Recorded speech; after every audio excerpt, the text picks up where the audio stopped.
Starting with these categories of challenge speech, so speech that is questioned as to whether or not it is protected under the First Amendment, we have obscenity and indecency.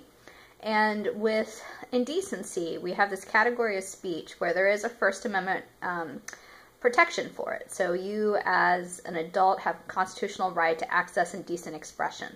And we've decided this because as a society, we have decided that there's social value in things that are essentially adult content, whether this is art, whether this is more explicit adult expression.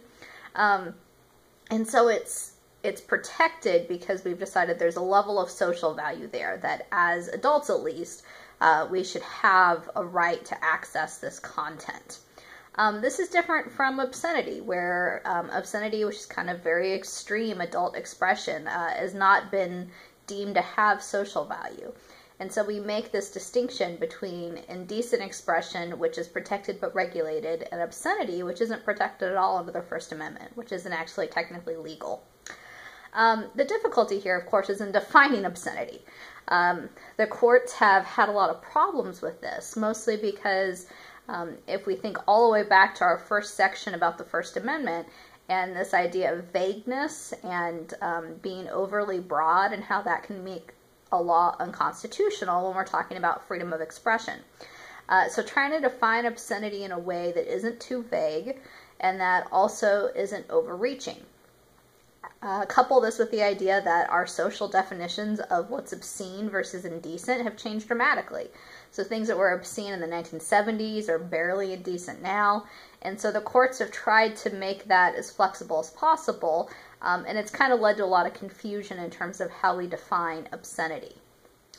And then finally, this idea of content neutral regulation for indecent expression. And we mostly see this with sexually oriented businesses.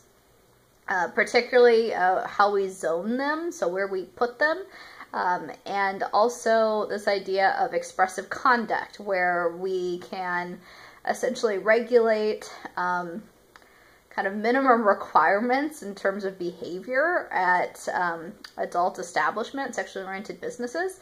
So for example, requiring that adult dancers wear a certain amount of clothing. And so things like that are considered expressive conduct.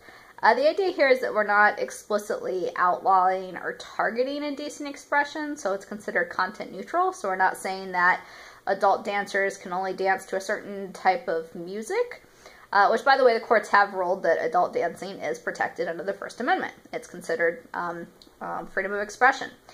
So it's part of their constitutional rights to be able to express themselves that way because it's not obscene conduct.